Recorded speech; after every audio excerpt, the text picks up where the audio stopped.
So Krishna here, he mentions a very important principle of what sense gratification brings and who relishes in such sense gratification and who does not. So he says, one who relishes in sense gratification, which is called samsparshaja bhoga. Ye, those who samsparshaja bhoga, who enjoy bhoga in samsparsha. Samsparsha means sense perception. Sparsha means perception, touch, touch sensation. So those who take happiness or enjoy this sense gratification, which is just like a samsparsha, born of sense perception, which is dukkha yonaya eva, which is the cause of distress. Yehi samsparshaja bhoga dukkha yonaya evate.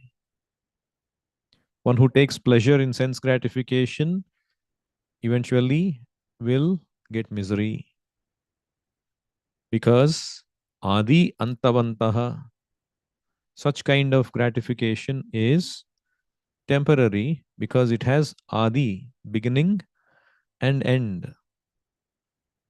O Kaunteya, O Arjuna, whereas a Buddha, an intelligent person, nateshu ramate buddhaha, he does not delight in such happiness.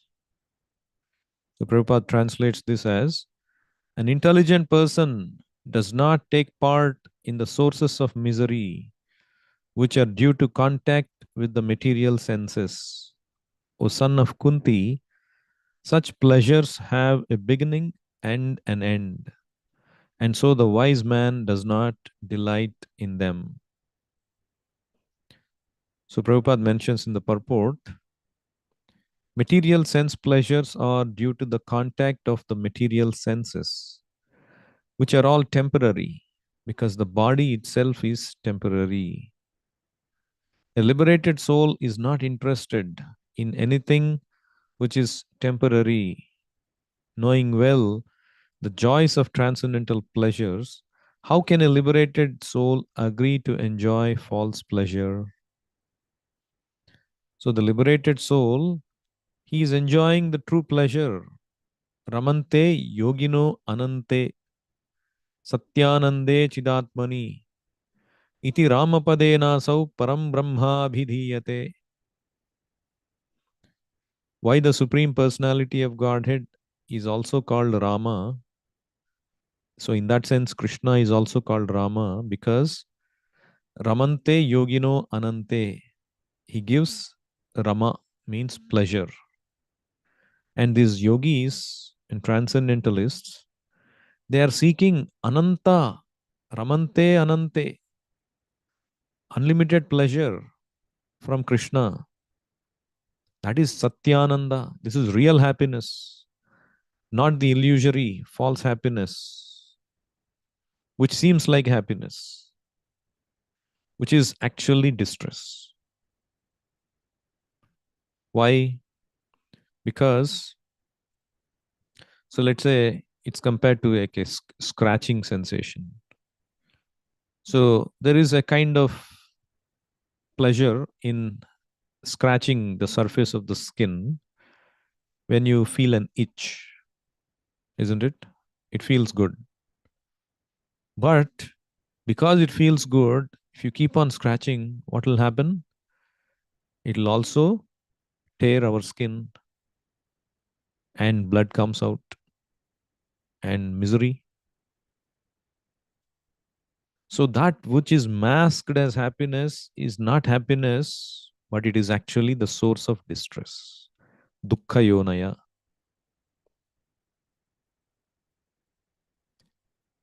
Similarly, Prabhupada says further in the purport that this makes us addicted to this material body.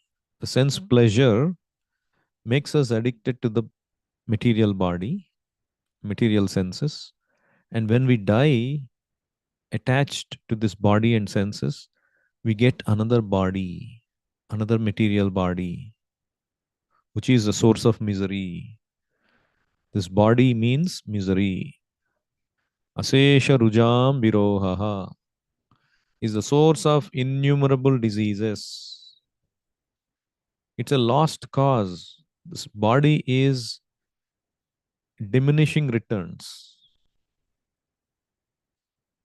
So, if you become addicted to sense gratification, you become addicted to material body, you get another material body, and it is distress. Janma mrityu jara vyadhi. That is why it is said, dukkha yonaya. Don't be absorbed in this sense gratification. It is dukkha yonaya. The other example I like to give is the salt. So if you eat food, say it doesn't have salt, you don't feel good, isn't it? Salt gives taste to the food. Now, the more, if you put less salt, it doesn't taste good. If you put good salt, nice salt, optimum salt, it tastes good. Little more salt, the tongue will become titillated. Oh, it feels good. So if you keep on giving more and more salt, what will happen? Just because salt is giving taste, if you put more salt, what will happen? It spoils the taste and it spoils your health. So people want to extract more and more happiness from sense gratification without realizing that once you cross a limit, there is no happiness. You try to extract more and more, there is no happiness. You take everything, food or drinking water or even laughing. You cannot laugh after some time. You cannot sleep after some time. Eating, sleeping, mating, defending, everything has limit in this world. And if you try to squeeze more, any of it, there is only distress. It leads only to distress. The other example, in India, you see, especially the vehicles, the four wheelers, like a van or something. Just because it has space, if you overload people, what will happen? Yes, it will take you for some time, but it will break down. Very soon it will break down. Just because it has space and you can earn a lot of money, you dump a lot of people in that, and it's going to break down. So similarly, sense gratification leads to actually disease. Anything you overdo it, overeating, over drinking. Of course, drinking itself, when I say drinking, refers to alcohol. Anything outside of the sattvic limits you do to the body, it causes disease and it causes misery. That's why Krishna recommends this material body to be maintained with sattvic methods. Ayuhu sattva balarogya sukha priti vivardhanaha rasya snigdha sthira hridya ahara sattvika priyaha. Sattvic habits means which increases longevity, it increases health, it gives nice taste, juicy. Actually, taste is there only in sattvic things. Passion means you are having taste, but it is always sprinkled with sand particles. Meaning, say you are given a sweet rice. So you can nicely eat the sweet rice, which tastes good, very nice.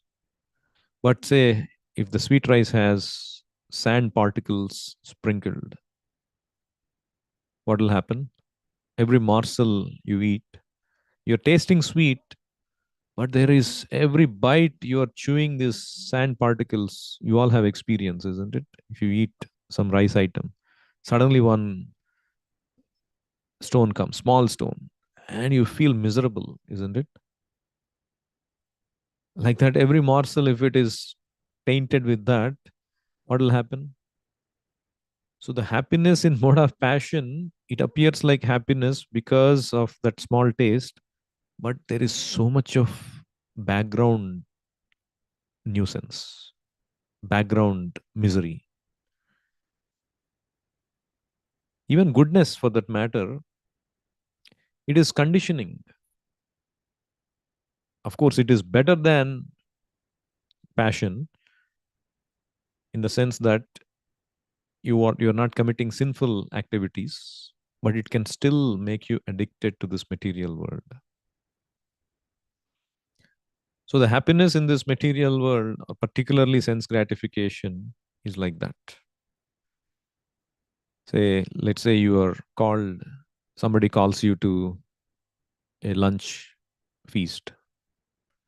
So you go there and you start to eat. All your favorite items are there. Everything that you like, first classly made. And then you're about to eat. And then they say that as soon as you finish eating, you see the ceiling, there is a sword hanging from the ceiling.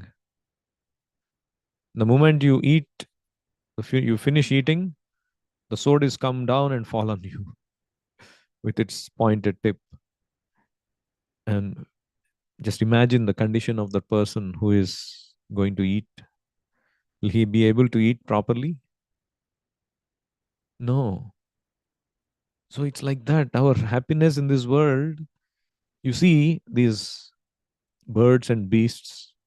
You see a bird, if you're walking on a street, for example, you see these birds picking grains and fruits, and they're always in anxiety, looking, even while picking and biting, they're always looking who is coming to attack me. Who is the moment you go closer, it will jump and run away, fly away, isn't it?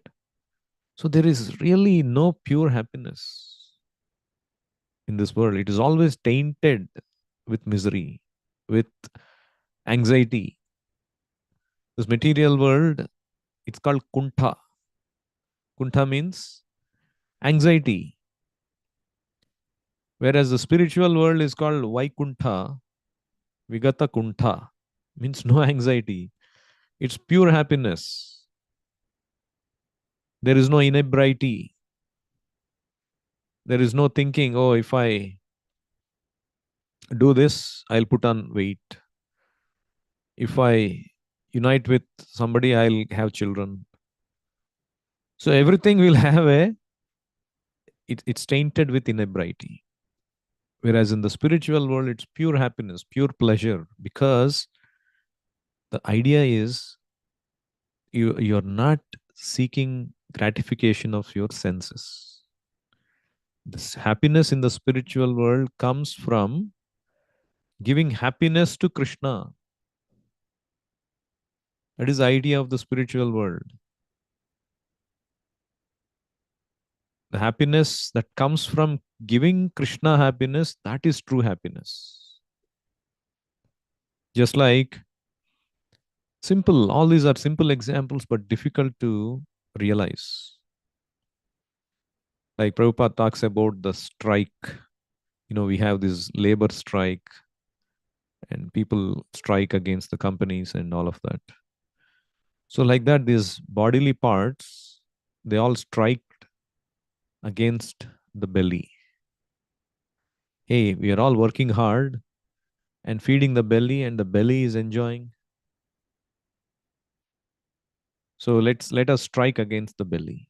I want to feed myself. I don't want to feed the belly. And naturally what happens. They only will feel deprived of food. They will only become weakened. And that's even more distressful for them. So If you serve Krishna, who is like, which is like serving the stomach, and all the food gets distributed to you, you will feel happy. You will feel blissful. This is called higher taste, not the lower taste of instant sense gratification. Vishaya vinivartante niraharasya dehinah rasavarjam rasopiyasya param drishtva nivartate. Krishna says, by cultivating the higher taste, param drishtva, you can overcome the lower taste. Because if you get used to lower taste, as I said, it gets you addicted to material body, and eventually in this life also it's misery, and you will get another material body which is another misery. So there is one nice instructive story in this connection. So there was one mendicant, and mendicant, he was very poor, and he had not even got one small pot to drink water. He had nothing. So he was just walking around barefoot with only his hands, and he had no place to live. And suddenly, after a while, he found a person who was a pot maker. He was making pots. And he begged repeatedly, "Hey, can you please give me a pot?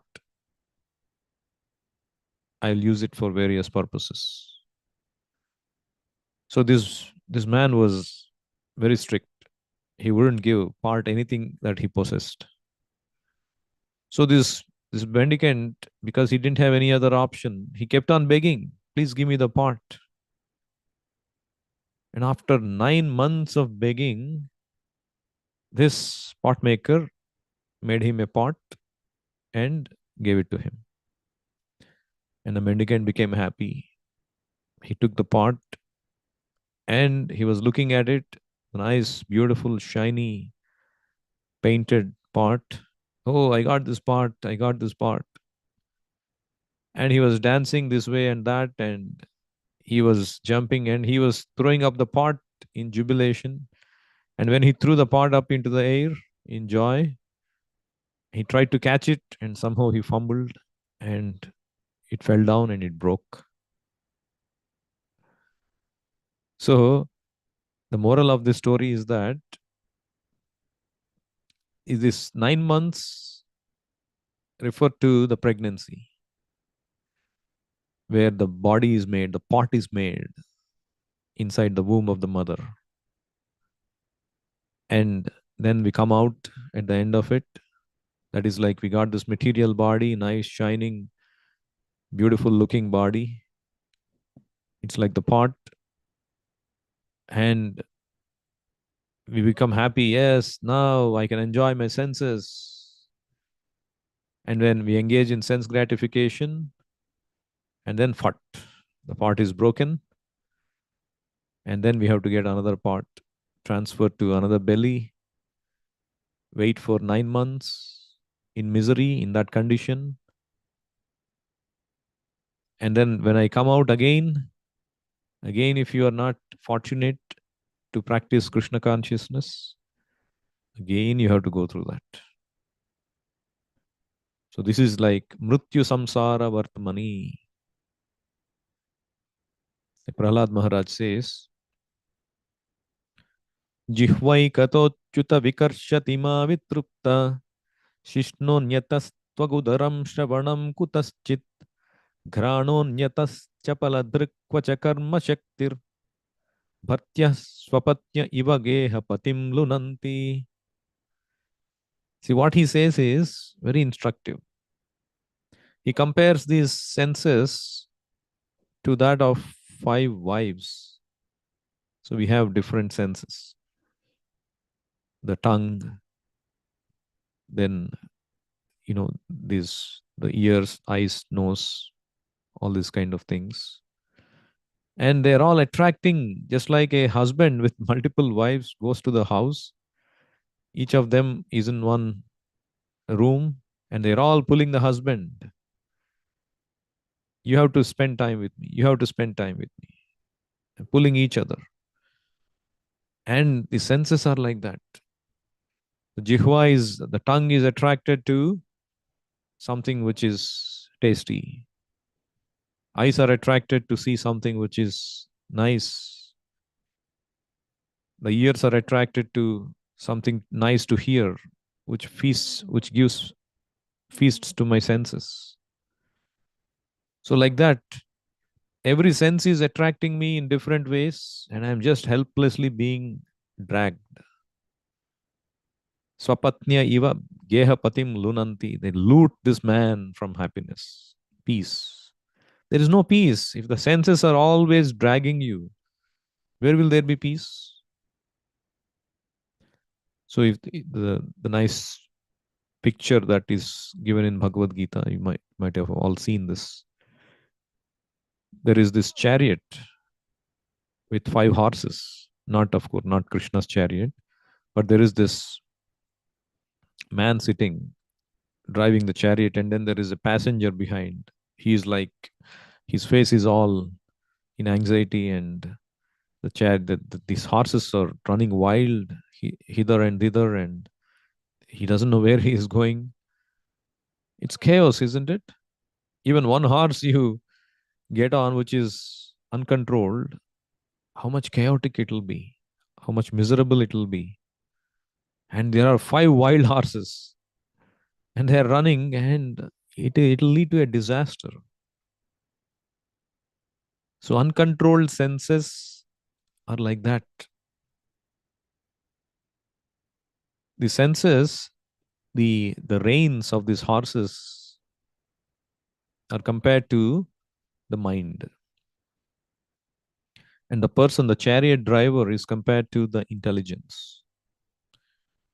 And the passenger is compared to the spirit soul. So, in general, in the material world, the hierarchy is reversed. People are dragged by these senses in various directions. They don't know that that's what is happening. As much as they may think, oh, I'm in control of the situation. No, sir, you are not in control. You have acquired some modes of material nature, certain gunas, and the gunas are causing your senses to act in a particular way, and you are helplessly acting. You have no choice because you have given control to this gunas, and the mind doesn't have control. The senses are saying, do this, the mind is going with it. The mind overcomes the intelligence, and the intelligence is actually helping. Okay, I want to enjoy senses like this. The intelligence says, no, I have a way, backdoor way. You can beat this. The other day, one devotee was saying. So there was one website which recently launched, and so they were selling some products. So you have to log in, and you have to go to a certain page, and you can do a lot of things. So without login, there is a premium. After paying the premium, you get the login and you can order whatever things at a very discounted price. So he logged in. I mean, he found that his friend was logged in, and he went and saw the product at a very good discount. And then he copied the URL, and then he tried to go to the URL, and surprisingly, it allowed that without his logging on his computer. And then he happily went, and of course, he was a devotee, he couldn't do that. But he was saying anybody can take advantage of that, and people do that all the time. And this is the nature of the material world, because if you are pulled by this senses, and you will do all kinds of illegal, illicit things because you don't know any other happiness. Krishna mentions in 16th chapter describing the divine and demoniac natures. Chintam aparimeyam cha pralayantam upashritaha. Kamopabhoga parama etavad iti nischitaha. They think enjoying senses, kama upabhoga parama, it is highest happiness. He will do everything for it. Anyayena artha sanchayan. He does whatever is possible, beg, borrow, steal to get that happiness. He doesn't care. Nunam pramattaha kurute vikarma. People, they don't care to do vikarma, sinful activities, because of that sense gratification. Even though it is, as I said, sense gratification, it's temporary, it leads to distress, and it's always laden with anxiety. But still, because they lack the higher happiness, they always go for it at all cost, performing vikarma, sinful activities. Whereas a Buddha, here it is said, Nateshu Ramate Buddha, an intelligent person does not delight in such happiness. So if you're fortunate to be told, to be revealed this higher happiness of Krishna consciousness, we should aspire to pursue, we should pursue that Krishna consciousness. And the sense gratification, at least in the sadhana stage, we should keep it to optimal, only as much as we require. So the more you practice sadhana, the more you practice Krishna consciousness, the more you experience higher taste, then you can give up the lower taste. We'll stop here. Anyone has any questions or comments?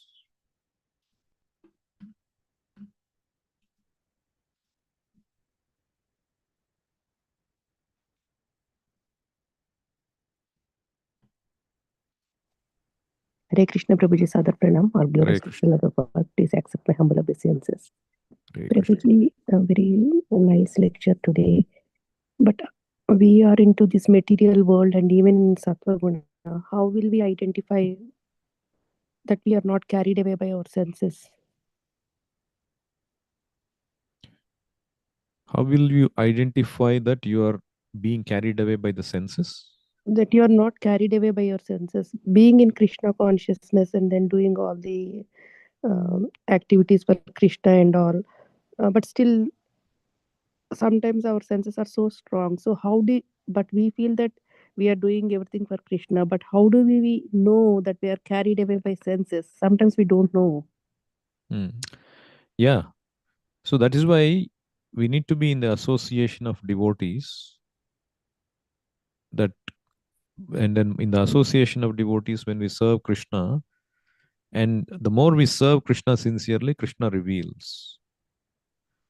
One sign that we are being carried away by senses is that we are not able to practice our sadhana properly. We are not able to do our service properly. And we are not getting that satisfaction and happiness from chanting and doing service. That means we are still addicted to sense gratification and we are engaged in sense gratification. Because ahaituki apratihata yayatma suprasidati. If you actually engage properly in Krishna consciousness, your Atma will feel suprasidati, fully happy and satisfied. So if we are not in that state, that means we are still engaged in sense gratification. So we have to learn that, we have to realize that, and strive and pray to Krishna, always engage me in your service, always engage me in nice sadhana, and always seek the counsel of senior devotees so that you will understand whether you are engaged in Maya or Krishna service. So, all these things one has to do. There is no one fixed formula. You have to be constantly on the vigil. Otherwise, as you said, the mind will easily convince, oh, I am engaged in Krishna consciousness, whereas you may be actually in Maya. Thank you, Prabhuji. Hare Krishna. Hare Krishna. Hare Krishna, Prabhu. Hare Krishna Mataji. Dandavat, Prabhu. Prabhu, when we are talking about the senses, right, I think the limitation on taking up Krishna consciousness. People think it's limited, Prabhu, because when we say, at temple we spend time because that's like a one-stop shop for us. Our learning and whatever you look for outside is there here. Like in terms of people go for restaurants, people go for entertainment, people go for social networking, people go for learning, people admiration of art. These are the things basically people go out for. And when we say, temple has everything, they don't understand that there's so much variegatedness, right? Probably is that the limitation, that's what it doesn't pull for them, right? Because they're looking for variety in the material things. Yeah. So as Krishna says, Bhogaishwarya prasaktanam tayapahrita chetasam vyavasayatmika buddhir samadhau na vidiyate.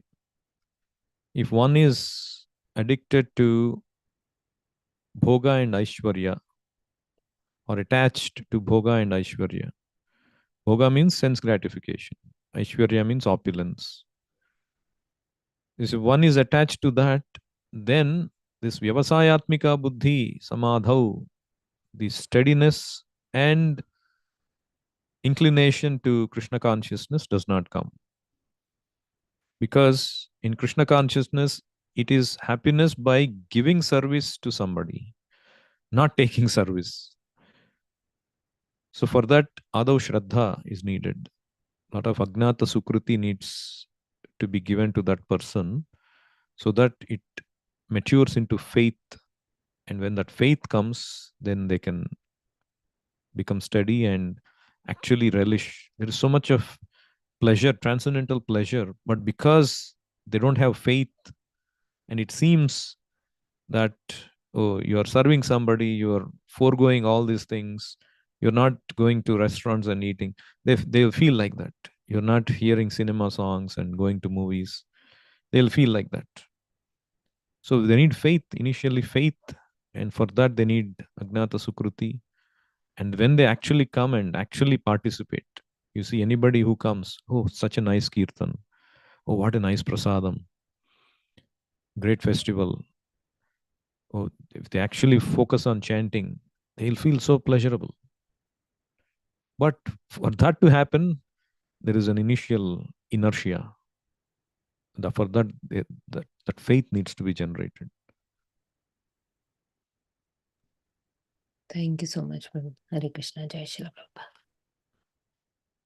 Hare Krishna, Jai Srila Prabhupada. Bhagavad Gita as it is ki jai, Srila Prabhupada ki jai, Nitai Gaur Premanande, Hari Hari Bol, Hare Krishna.